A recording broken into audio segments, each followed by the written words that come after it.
Hello and thank you for joining me for part 2 of my video as I explore Route 55 from Coalport all the way to Stafford.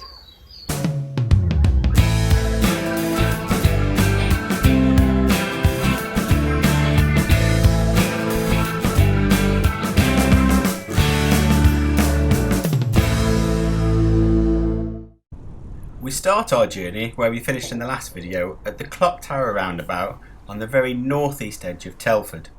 If you haven't seen part 1, it might be worth watching that and then coming back to watch this video afterwards.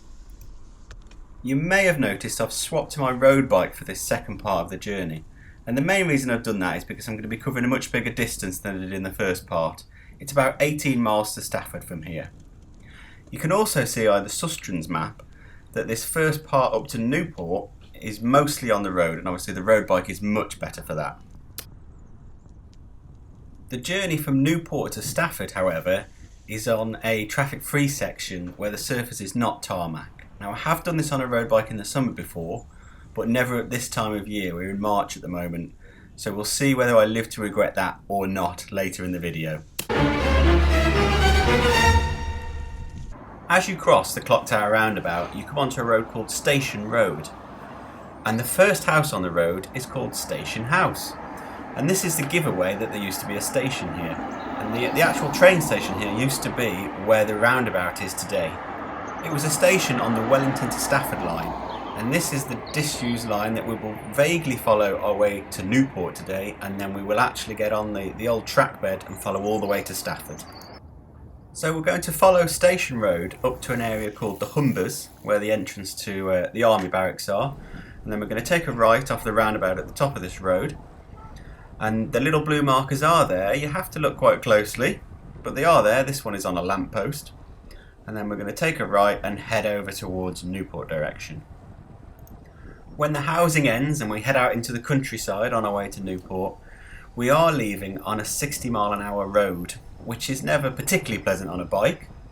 But it is a fairly quiet stretch, and I do find that most drivers are courteous, but just something to bear in mind if you are cycling with younger children.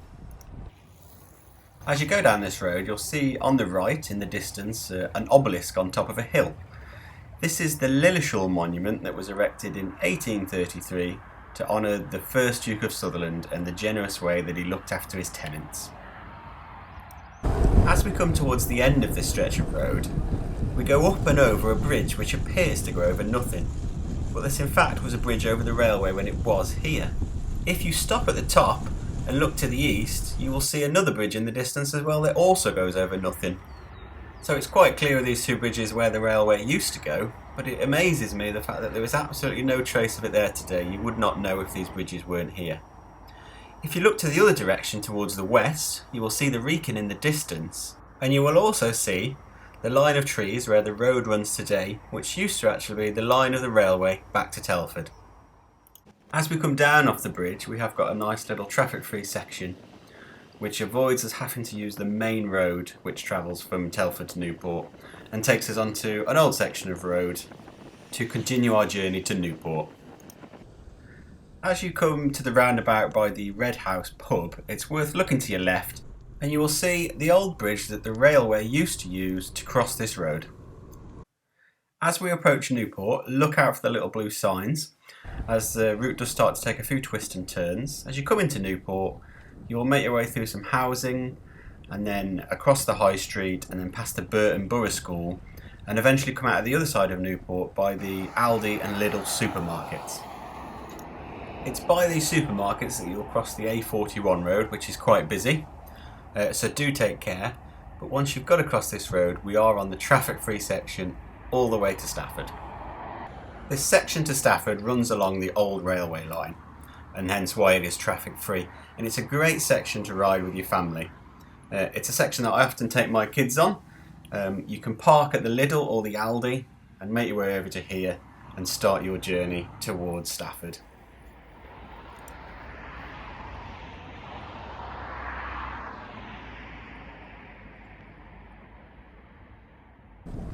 This was the section I was worried about taking my road bike on. But despite it looking a little bit muddy, I think that's just because we had a lot of rain, the surface is actually pretty good, it's quite solid. And for this first section up to Gnosall, I didn't feel like I'd made the wrong decision. As we make our way to Gnosall, which is about 5 miles from Newport, you can expect to go under some bridges, you can expect to go over some bridges, you can expect to go through some cuttings and expect to cycle on top of some embankments.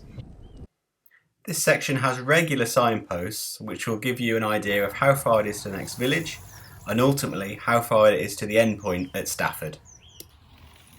You will also know you're getting close to Gnosall as you'll come into quite a deep cutting with quite a high bridge over the top.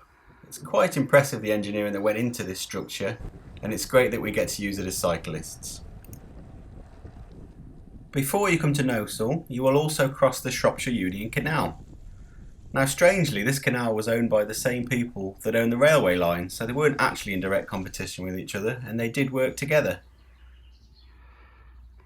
You can use the towpath alongside the canal to do some cycling, but I would advise that that is probably best that you use a mountain bike for it, as it can be quite bumpy and quite muddy at times. But it can be used together with some of the lanes in the area to make some good circular rides. When you get to Gnosall, we have to make the first road crossing since Newport, as the bridge here in Gnosall has been taken down. If you're looking for somewhere to stop for something to eat, I can recommend this pub, the Royal Oak. It's got a great outdoor area for the kids, and they do a great steak sandwich for the adults. As we make our way to the crossing point, you'll see the embankment on the left and on the right that the bridge used to cross this road from. Although we don't have a bridge to cross the road on, we do have this two-con crossing that's been put in for cyclists. As we go across it, we go up the embankment on the other side and we'll head up to where the station used to be here in Gnosall. So this is the site on top of the embankment where the station used to be. I had a look around and I couldn't see any remains of anything here. It all seems to have been totally cleared. The section carrying on from Gnosall towards the village of Horton is noticeably narrower than the section we've just come up, and the surface isn't quite as good. As you can see here, I did come to a section where I did begin to regret my decision to take the road bike out. But in all honesty, there was a bit of water on top, but it was still quite solid underneath. Road bikes are actually much more versatile than you might think.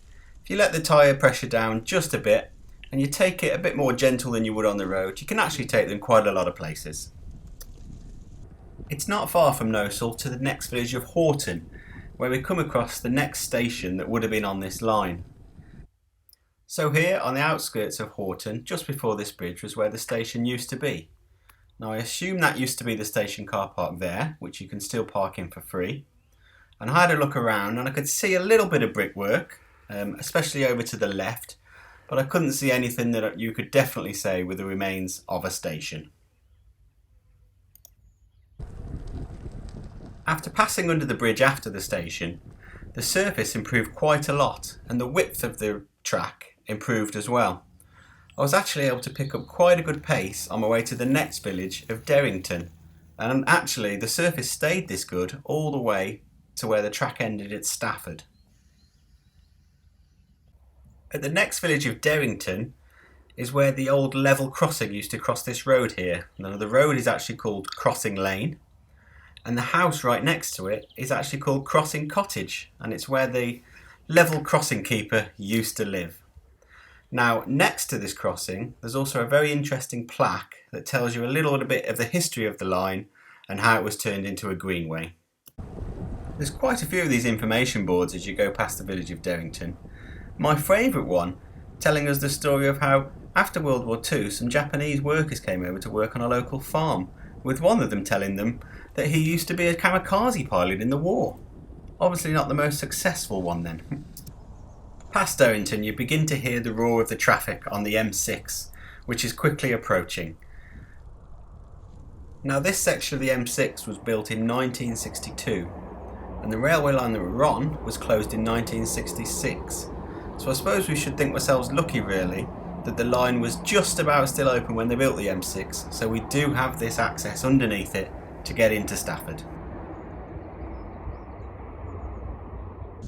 As we get close to the centre of Stafford, we come to the end of the Staffordshire Greenway and this section of Route 55. We then come to the strange situation where we're using a private road to carry on our journey. But access is only granted for pedestrians, so we're asked to dismount and walk the next section, as you can see by this sign. But to be honest, I saw a lot of people cycling this section and nobody pushing their bikes. Following this private section of road, we make our way through a housing estate where there's a lot of building going on. Now, the paths here are actually shared use, but as I'm on my road bike, I've decided to stick to the road. There is one last section of traffic-free path before we reach the centre of Stafford on Route 55, before we get back onto the road and head up to the railway bridge that crosses over the West Coast Main Line. From the top of here, you can just about see to the left where the line that we've used to get here today would have joined this line. There's not a lot of Route 55 left now as we go down these terrace streets before it meets up with Route 5 just on the edge of the centre of Stafford. When you get to Route 5, which this part again is another old railway line, you can either make your way down it to the town centre of Stafford, where you'll find plenty of places for something to eat and for some refreshment, or you can use it to cross right across Stafford, right to the northern end of the town. You're also very close at this point to Stafford railway station if you need to use that. And that's it, we've come to the end of our journey. We've made it all the way from Coalport along Route 55 to Stafford. It's been a great ride and I've really enjoyed this part of the National Cycle Network. One of my favourite parts, I must say, is the section between Newport and Stafford, where it's quite rural and completely traffic free.